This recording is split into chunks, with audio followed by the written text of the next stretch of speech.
we are walking through the uncoiling process for the Gastite Yellow and FlashShield Plus CSST products coiled without a hub.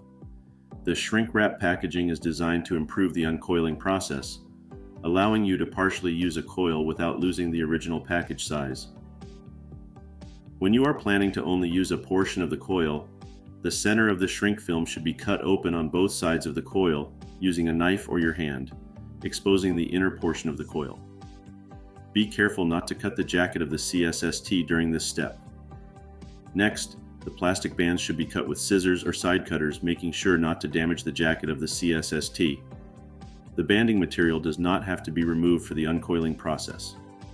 After the bands have all been cut, place the coil on a support pipe that can be held by a ladder, pipe stand roller, or the studs of a wall.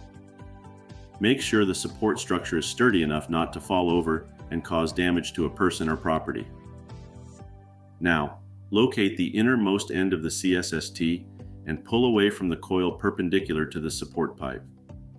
The footage markers on the pipe can be used to help determine how much is needed for a specific run. Now that the pipe has been uncoiled, use a tube cutter to cut the pipe at the desired length.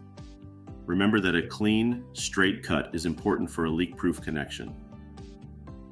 After cutting the pipe, either continue uncoiling additional sections needed for the installation, or tuck the end of the pipe back inside of the coil for later use. Thank you for watching.